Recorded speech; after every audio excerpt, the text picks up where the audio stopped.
upset on the internet. You're a salt adult. You're a salt adult.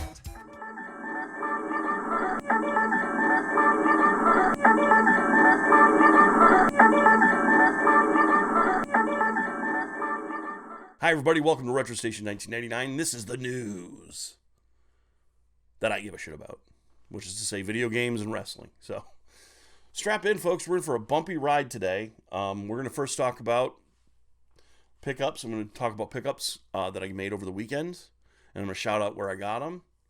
And they're awesome titles that I picked up.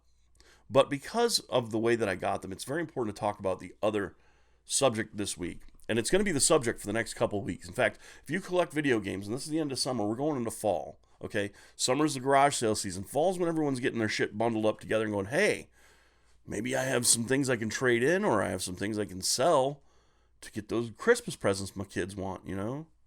Johnny and Jilly Jackass want some fucking Pokemans, so I got to sell all my old shit. So they take them into retail, or they sell them on eBay, or they go on Facebook and say, I got a whole collection.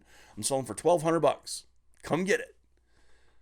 Now, that happened this weekend in my local area. Somebody put up their whole collection for $1,700. And I'm like, that ain't shit. And what they had wasn't rare or valuable. But they certainly thought $1,700 was going to be fair. They also cited this game as part of their collection, being the reason why that is. That's Super Mario 64 for the Nintendo 64. None of their stuff was graded, thank God. They didn't waste money on that. But that's the whole point of this WATA scandal thing, is to get you frothed up to use their service. That's it. It's not about selling the games. It's not about buying the games. It's about creating a fake value in grading, because your games might be worth it. It might be a lottery ticket. And when you turn this shit, right, this gaming hobby that we have into, when you commodify an item that's collectible, you create a false economy. Now, I'm a capitalist. I happen to love working for a living, gaining a check. I have a skill in illustration, so being in a marketplace, I fully understand that. And it's competitive and it's fine. And by the way, competing is fine, but there's no competition here. These are millionaires manipulating the marketplace, and by virtue of our unfortunate brains in the United States, we believe that by virtue of them, the very dint of their existence, they've somehow done something nice or worthwhile to be millionaires. Not always so, my tender little nipple buds. Not always so. And this right here is not worth $2 million fucking dollars. In fact, if you slab this, it becomes worth nothing, because inside this little wonderful Super Mario 64 cartridge is a battery to maintain records of your play. In fact, eventually, I'm going to have to open up this cart with a security bit and change that battery. I will at the very least, have to open it up and check the battery in about a year or two. It's 30 years almost, right? When did this come out? 1999 or something? It's probably due for a checkup, because if you leave batteries in, say, a level, or a stud finder, or one of your old Mattel games, hell, one of those little arcades from back in the day, those little desktop arcades, you left a 9-volt in there, well, guess what? It swelled up and it exploded and it ruined the whole fucking thing. You slab this, you'll never be able to check that until it's leaking out the fucking bottom. So, my point here is going to be one of these points that are made in a movie to show how insulting and overbearing the white guy is to the black guy in the movie that's trading places. In fact, you can see Mortimer and his brother here trying to explain commodities versus stocks to Eddie Murphy, who already gets it. So it's insulting there, but I'm going to help you out, all right? This would be representative of stock, right? Maybe. It's a one share of one thing that you can have.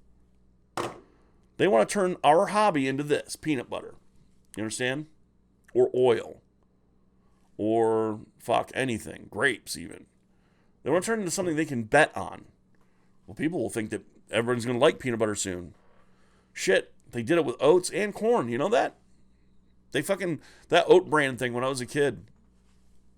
Well, gee, a bunch of millionaires bought a bunch of farms, ConAgra and fucking Monsanto started investing into oat and barley. They were thinking it was going to be beer, but then they started regulating beer commercials on television. So they're, oh, shit, what are we going to do? Well, oat bran is found to be real good for your body. Oh, shit, look at this. Now oat bran selling like hotcakes. Not oat bran. And they didn't make money on the oat bran. They made money on betting that oat bran would be popular. You get it? They're betting on you believing that this is going to be $2 million. If you send them your cartridge to be looked at, complete in box. By the way, I've already shown that that's a bad move, man. Because I have boxed games back here. I've got rare titles. I know what rarity is. If I had one that was... If I wanted to invest in, for example, buying the manual, the basic manual and the box for this game, and then sealing it with $150 worth of sealing equipment, factory sealed, since I can't open it to check it, I would send in my copy of Earthbound, and I'd sell it for $5 million, wouldn't I? After paying them the right to tell me how much my shit is worth. If you collect video games, which would you rather have? I've got 8 of these Mario paints, but one day it's going to sell for fucking $2 million, and you're going to be like, what the fuck? And then or would you rather have Earthbound? Tell me which one you'd rather have. Well, gee, if you know anything about collecting games, you know which one you'd want. That's the point, right? No such fucking thing as rarity. Here's another good point. This game is called Dudes with Attitude. It's a garbage game. This game is worth nothing in the playing or the having of, really. I found it for a couple bucks at a store. I was like, hey, what is this weird game? I bought it. I played it and I was like, well, this game is... I'm not a completionist for my collection. I'm just like, hey, I played it and it was funny that it was bad. I should show it sometime to people. And I like having friends come over and go, hey, check this weird game out. That's Dudes with Attitude. But anytime I catch one of these out on the market, I buy it. Hogan's Alley. You want to know why I buy Hogan's Alley whenever I can find it? Because sometimes you find a Hogan's Alley. But this one's different. This is a 5-bolt Hogan's Alley. But I've opened this one. Now, Hogan's Alley not usually worth a lot. It's a black box game, yeah, but out of the box, you can probably find one for $3 sometimes, $2, depending on the seller and what they have. And they probably didn't play it much when they did have a tube TV to play it on. It's useless, virtually useless these days, because even if you have a modern Retron 5 or one of those wonderful systems that lets you jump in and you know, fire up the old thing and play the games, you can't play these on TVs now. Just can't do it. So, but why is it worth anything? Well, to me, it was worth something because I happen to know. Beyond, it's old and it was Nintendo and it's $1 million. Hey, fuck that. I happen to know that inside one of these, because when they shipped them here, they were Famicom carts, has a Famicom adapter. Yeah, a honeybee. So you just pop it open, it'll pull out the honeybee, and now you have an adapter for your Famicom games to work in your regular Nintendo. I've known that since 1990. My friend had one. He was like, hey, check this out. If you have a copy of Hogan's Alley, which, by the way, at the time, even then, you could get it for a nickel, basically, at any game store. They're like, oh, well, Hogan's Alley, here you go. But here's the problem. Speculation sucks dick. When WWE 2K20, I've kind of narrowed it down to why a certain thing has happened in the market. But when WWE 2K20 came out, and it was dog shit, and everyone's like, screw this game, screw all games. You know what game was really good? No Mercy was really good. Then we saw all these reviews of No Mercy for the Nintendo 64. End labels, get them. They're worth it. But everyone's playing this fucking thing and wanting this thing and desiring it. This game, I've bought 12 copies of this game for friends. I bought it over the years. 12 people have been given free copies of this because this game is a $5 game. This game sold in the millions when it was out. It exists. It's extant. There are so many that if you go on eBay right now, it should make you sick to your fucking stomach that everyone grabbed all the copies they could and now have them in their little box so they can sell them for $40 a piece. And that's just the fucking bottom feeders. That's just our scalpy friends who know the value of this Hogan's Alley, who know the value of Super Mario 64, and if they thought they could, and they probably did, the second they saw that $2 million thing, they went and started armloads of them, just fucking scooping them off the fucking table. Time's coming where you're going to have to see Mario Kart for fucking $35-$40. When you see that, know in your fucking heart of hearts that it's because of this WATA bullshit. It opened the floodgates. It made it okay to scam collectors. And now it's going to change everything. It's going to change everything. Because they don't get the fact that slabbing these things isn't going to help. No Mercy slabbed. Guess what? There's a battery in there and it'll pop. Just like you can't get in the slab. Once you crack it open, it's worth nothing. And it's no longer graded. And no matter what you do with that fucking thing, which that's the necessity, you have to do that. You have to change the battery or it will destroy the cart. Yeah, think about that. You have ticking time bombs on your fucking shelves, Ben. You have ticking time bombs on your fucking shelves, Greg. Because I know you don't fucking collect games, because if you did, you'd understand the basics of fucking video games. These things have batteries in them. That Zelda, you're like, oh, I'm holding my Zelda, da-da-da. Yeah, great. That case, that manual, all the shit will get splashed with battery acid because the fucking battery popped. They do pop. So, what do we got here? Got a bunch of fucking carpetbagging pieces of shit coming into our hobby and trying to steal from us. And that's not cool. And I mean, rarity, you would not believe. I have rare games. I just showed you fucking Earthbound. I've got a modified Hogan's Alley. I've got the little piece out of it, the little adapter piece.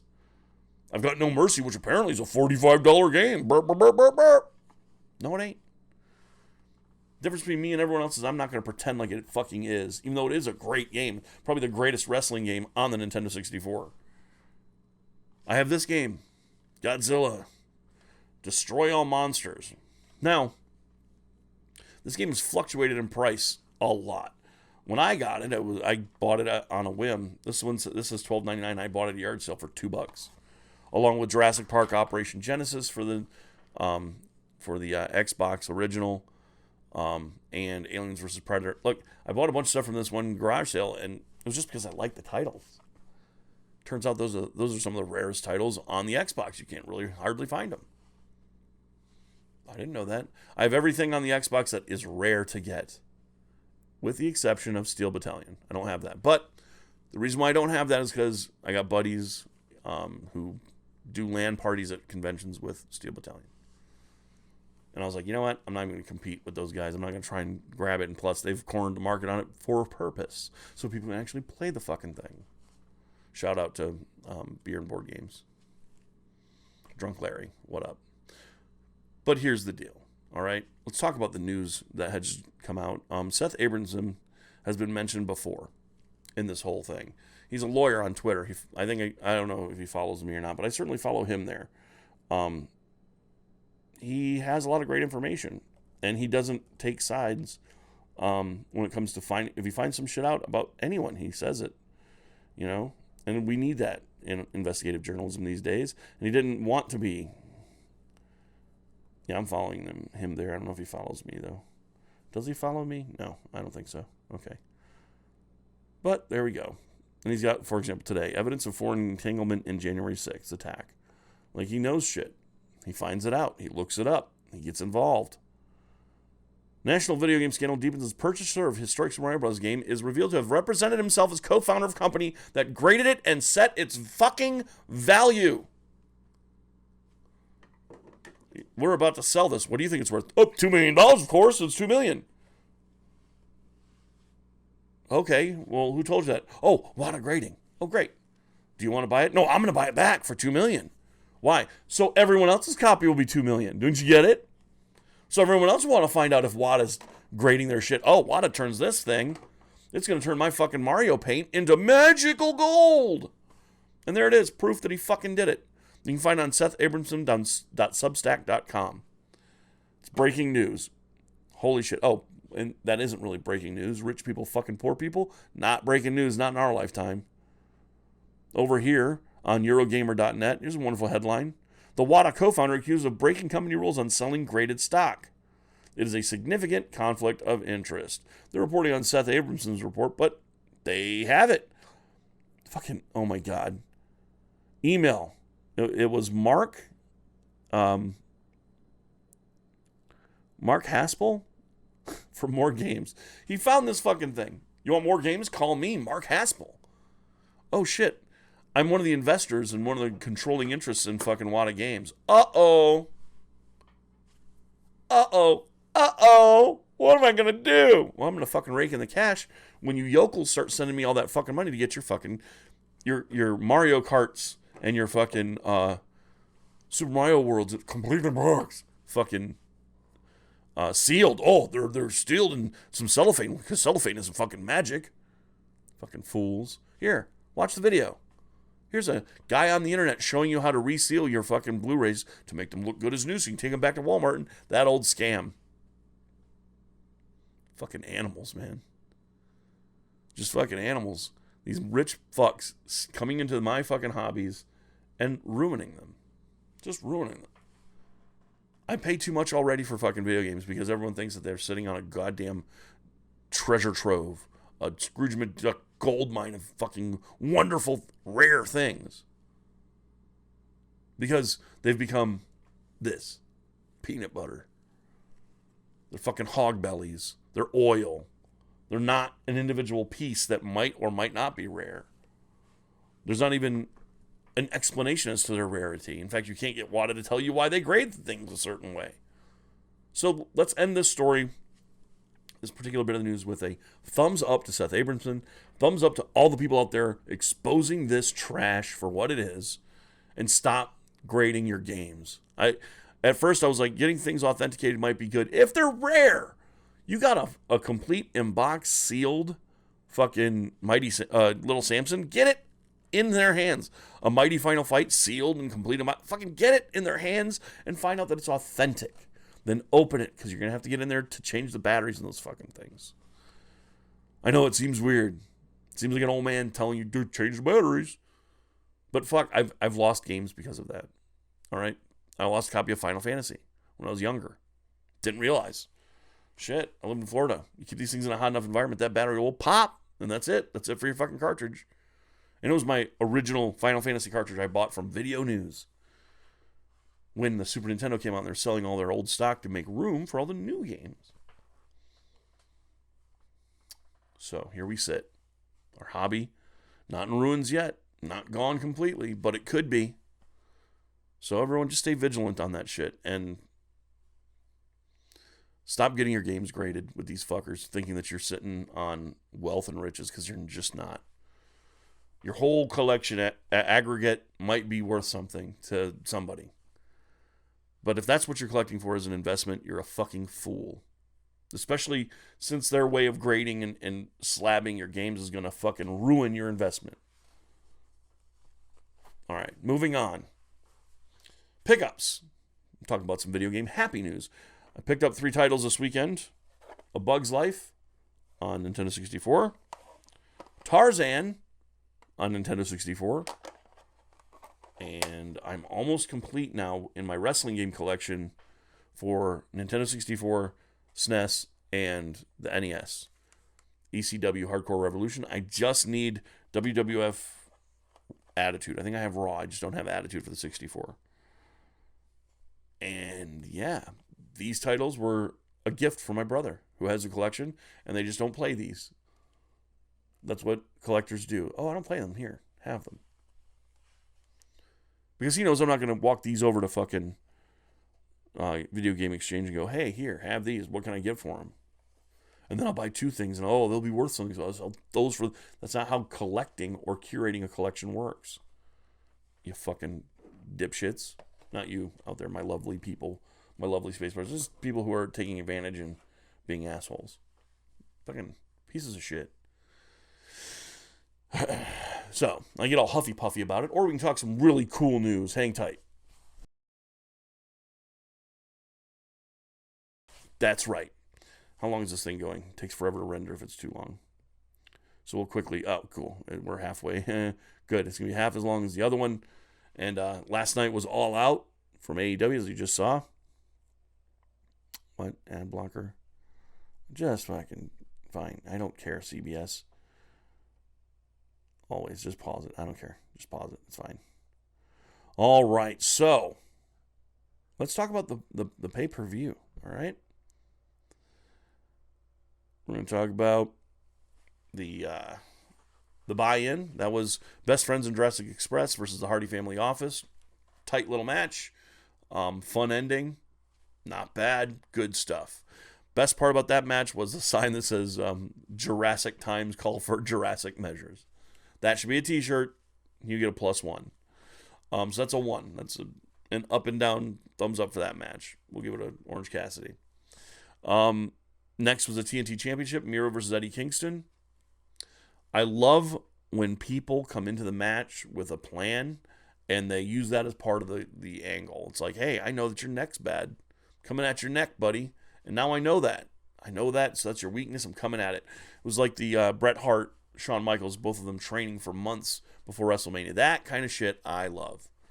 Doesn't make it personal. It makes it, a sporting style angle rather than just you had sex with my sister's brother's girlfriend, blah, blah, blah. I hate that crap. But it's because I'm a Jim Cornette guy. How can I be that and still a fan of AEW? I don't know, right? Gee, it seems like I have two fucking thoughts in my head at the same time. I love Jim Cornette. He's part of my youth. He's part of why I love wrestling.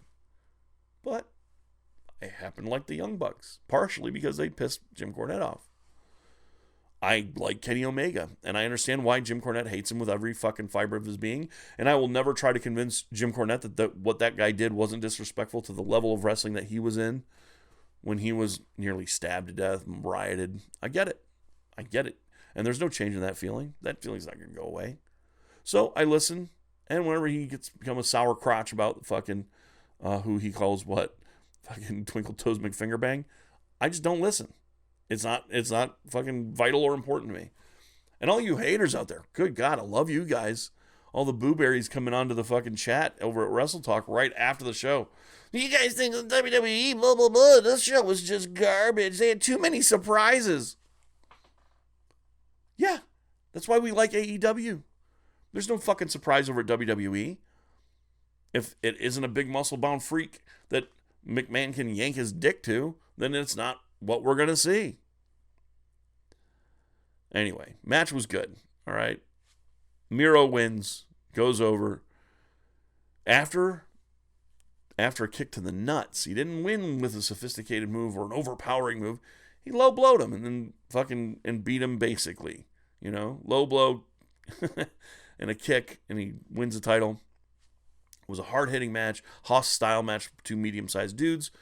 I love Miro. I love this Conan / evangelical preacher character he's got. It is awesome. Thumbs up. Give you a regular thumbs up. This is a regular match.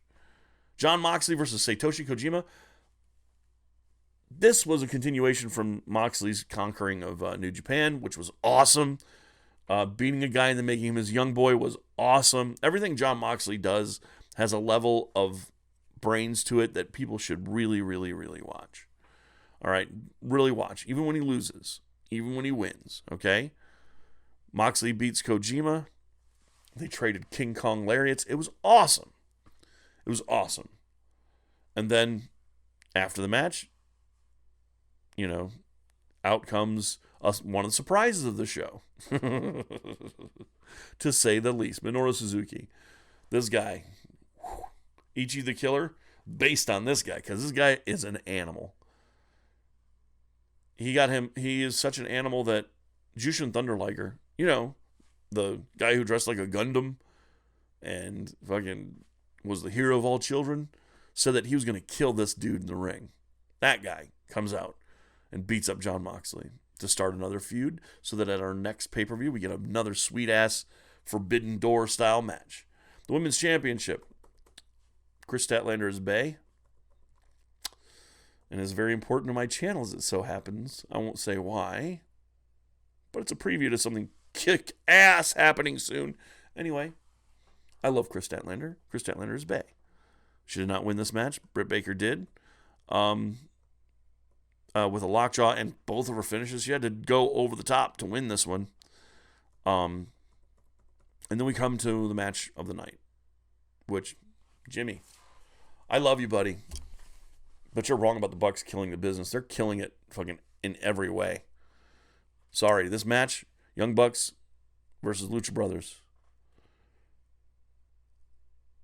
there's this moment where they bring out a Jordan covered in thumbtacks at the bottom, and they super kick Phoenix and Penta, and it's phenomenal. Check it out if you can. Buy the replay. We're back into an era of wrestling where I'm excited about tonight on Raw to see what they do. What are you going to do? You got to do something. You can't just roll over and die, and Vince doesn't do that. I've never been excited about this because the blood's in the water now, Vince. You got to shark up, buddy. And they're not even competing with you. They're not even acknowledging you. They're just walking around your neighborhood, shitting in your yard, and walking away. They're not even saying, we hate you. That's why we're doing it.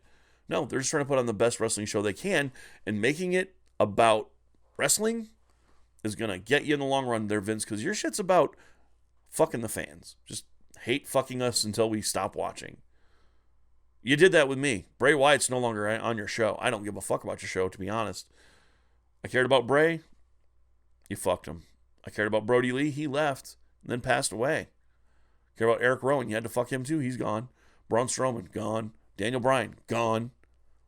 Shit, you still got my favorite wrestler of all time, Shinsuke Nakamura. What you gonna do to him? Make him dress as a fucking clown? Make him serve fucking Chinese food on a bike? Even though he's Japanese, and also that's not just racist. It's like, here's my fucking perfect example of why I hate the WWE. Shinsuke Nakamura arrives in NXT. His opening music is badass, and his fucking logo looks like something out of fucking Kill Bill, out of a Quentin Tarantino movie. It's badass. He gets to SmackDown, and they might as well have played na na na na na na na na na with that fucking Chinese menu fucking font they gave him. Kevin Dunn, it's your fucking fault.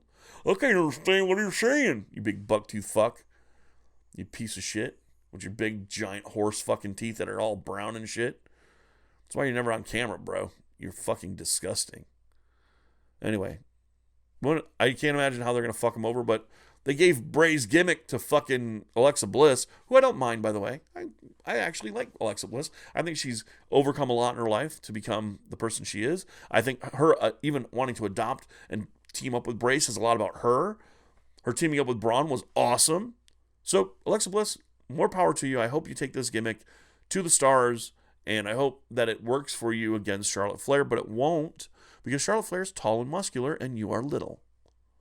So we'll see in AEW. Hopefully you won't bring that gimmick along, but you'll be just as good. Hell, you might be a Velvet Sky one day. You know, a featured attraction for how pretty you are. Because that's what's going to happen to you in fucking WWE, by the way. You don't see it? How are you booked in the last fucking pay-per-view? How are you booked now?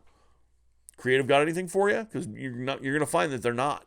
Not if Charlotte's around. Not if Sasha Banks is around. Not if anyone taller than you and slightly more ripped than you is around. That's what fucking old man Vince is looking for. Your money on paper, your money. Your money on the fucking screen, your money. But Vince would rather burn money than be told his vision of things is inaccurate or not what the people want. Because he was told that by a guy who then blew his fucking show out of the water on a Friday night in a demo that he craves. And now the demo that he really craves, that little baby demo, you know, the John Cena demo, is buying Orange Cassidy shit, which guys like Jim Cornette don't understand. I don't get it. He's shitting on the business. He's really not. He's really not. He's standing on the shoulders of everyone who came before him and showing that, yes, you don't like wrestling? Well, I'm going to show you something you've never seen before. That's what the new wrestling is all about. And it isn't your wrestling, Jimmy, and I'm sorry. We all held the torch for it. I hold the torch for it still. I carry the torch for real wrestling, for back in the day wrestling, but it ain't never coming back, man. Unless you do it and you ban all kinds of that silly shit from your stuff, fine, but you won't be able to do it. But then again, you might. That's why AEW is so fucking exciting. You might be able to start Smoky Mountain again. But you don't have the heart for it? That ain't up to me. It ain't up to me to say if you have the energy or heart or really real dedication. Because I already think you're a fucking hero of wrestling. You're a legend. You are a Hall of Famer up and down anyone's fucking... You're a first ballot Hall of Famer. I don't know what the fuck the problem is over at WWE. Other than, I know what the problem is over there. But fact is, Jimmy Cornette, you deserve to be on the Mount Rushmore of wrestling. And you are tied in my heart. for best manager ever. Because while I did love Bobby the Brain, he's a better commentator than he was a manager. Because he'd have to be on a mic to make you mad. Out beside the ring, he's just another fucking Captain Lou or whoever. But you, on the mic, near the ring, you're the CM Punk of fucking managers, man. Anyway, moving on. Britt Baker beats Chris Statlander, which was a travesty. Young Bucks don't retain their titles. Lucha Brothers in a bloody, classic fucking match win the AEW tag titles in a tear-filled, fucking hug-filled ceremony afterwards. It was amazing. They got blood on their children, which was really kind of fucking weird, but whatever. They don't have HEP, that's fine. Then the Casino Battle Royal, another poorly kept secret by AEW, and Ruby Soho comes out to Rancid's Ruby Soho. See, this is the thing. I love the fact that Tony Khan's willing to spend the fucking money. And I don't know why they think it's indie shit to have the real song that a fucking guy wants or a girl wants. It makes it seem awesome. And it also, by the way, guys, and Jimmy, I'm speaking to you, Mr. Cornette, because I know you don't get it. But then remember when fucking the Freebirds are named after a fucking song. They're named after the Skynyrd song. To be represented by that fucking song when they came to the ring. Until they wrote Bad Street USA. Hulk came out to the fucking Rocky soundtrack. The real music was what we came out to originally until people wanted to get a fucking slice of wrestling. Like they always do. Because it's new and fresh. But that's my point. Pay for the real music. I'm looking at you, Darby Allin. Fucking Bela Lugosi's Dead is a song. You gotta know that that's true. Pay for his fucking song, would you, Tony? Just pay for fucking Bela Lugosi's Dead. I'm tired of this Darby Allin not fucking getting his real shit. Moving on to MJF versus Chris Jericho. I was 100% convinced, based upon interviews with Jericho in the past, about how he'd like to go out, when he'd like to finally retire, how he would go out, and this was the way he would go out if he was retiring. And they teased it. Dusty finish. Jericho wins in a fucking tap out, which it gets the Orange Cassidy thumbs up because fuck, that's the way you do it. The booking here made sense because they wanted him to fucking beat MJF in a spiritual way, and it was great. Punk versus Allen. CBS gave it a B+. I give it an A. Maybe a B+. Maybe B+ is about accurate, but I do give it not an Orange Cassidy thumbs up, but a thumbs up. CM Punk could go, but here's the problem. Darby Allin ain't ready. I'm glad he left him laying. I'm glad it was exactly what I expected, which was, CM Punk ring generaling, Darby Allin not being ready. Darby Allin can't do shit that isn't him nearly dying. Holy shit, he went through that wall of glass. Yeah, and that's spectacle. But just watch their fucking wrist lock, combo. CM Punk's taken over he takes him over with an arm drag to a wrist lock, I think as well, and then a top wrist lock. And it's like, you can see that they're communicating, but Darby doesn't know how to do the shit that CM Punk wanted him to do. Good match, solid match, not crazy. There's no Darby Allin shit in it, which means that it was an okay match. Punk, next time, challenge somebody cooler. Just challenge somebody who knows their shit. Moving on to Paul White versus QT Marshall, squash. Firmly in the middle. AEW World Championship. I fell asleep during the match. I tried to rewatch it again and it put me out again. I could watch Twinkle Toes McFingerbang fucking fight a Japanese guy, any Japanese wrestler, all day long, but Christian Cage is one of the most boring wrestlers I've ever watched. Don Callis comes in to distract, kill switch into whatever. Omega retains. They gave it a B+. I fell asleep. Then we get to the big complaint from the WWE fans. There's too many surprises. Last episode of the last pay-per-view, didn't Brock Lesnar come out as a surprise at the end? Well, here's Adam Cole, baby. Looking like he's going to rescue Christian Cage, but I'm like, nah, he ain't. My best boy G on the couch, we're watching. He's like, oh, it's Adam Cole. He's going to come. Because while I'm a Jim Cornette guy, I'm also for life. Too sweet me. Because the fucking Bullet Club was in effect. Adam Cole returns. Even fucking teases the thing. He's like, whatever you did to me. I'm like, oh shit. They're talking about when he got turfed before he went to WWE. Ooh. Adam, you know you deserve to get turfed out because that's how you go to America. Happened to AJ, happened to Prince Devitt, happened to Kenny Omega, happened to Chris Jericho, it happened to, well, everyone who left got turfed out so that they could maintain Bullet Club in Japan. So you know what's up. You know what the deal is. He did know what the deal was because they beat the shit out of Christian Cage until... That's right. Bryan Danielson, American Dragons music hits. I was hoping it was going to be Final Countdown. They're not paying for that song, but they are paying for a mix of his old Ride of the Valkyries plus a new jam kind of thing. He comes to the ring, and it's the Elite versus AEW. It was fucking sweet. Great ending of the show. Show overall gets an Orange Cassidy thumbs up. Ruby Soho, Bryan Danielson, and Adam Cole all making their debut means that Cincinnati is going to be the Dark Order, and it's going to be fucking awesome. If Bray Wyatt's coming to AEW, then we'll have my favorite wrestlers on one roster minus AJ Styles and Shinsuke Nakamura, who I hope are going to lead WWE into a new era of grand tradition. Kevin Owens, I hope they step him up, but they won't. They're going to waste all those fucking guys until they're fucking hurt or can't wrestle or just are ground down to nothing and angry and bummed the fuck out. So, overall, get the replay. It was amazing. That tag match alone, holy shit. The women's match was really good as well, but that tag match, worth the price of admission, and the CM Punk match was worth it just to watch him go, and he was feeling it, and it was good. Darby Allin, in my opinion, wasn't up to the task. So that's going to finish the news today. You'll have some more news probably by this weekend. Just waiting to see what happens. Also, if you've had drift issues with your Nintendo Switch controllers, give me a shout down below. I want to find out what the percentage of people who watch these things and actually have had a Nintendo Switch, because I've got a bag of those fucking controller, the left and right Joy-Cons. Just a bag of them that don't work.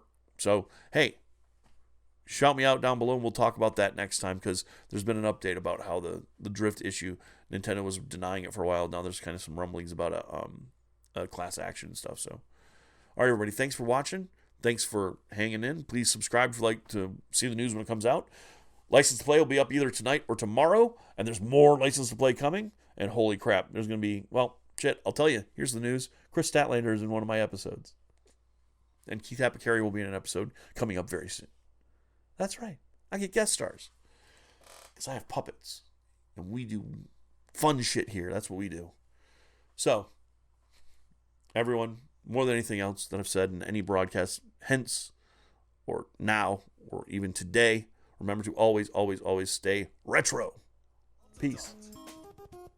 Throwing out a hissy fit, your views ain't in the millions, and every up and comer is a threat to what you're dealing. And instead of getting better, you just spout up on your Facebook, crying on your Twitter bit about how bad your case look. In case you didn't get it yet, allow me to rephrase it. You're crying more than my 4-year-old. I'm actually amazed, like you couldn't even see the forest with the trees. The writing's on the wall, literally there to see.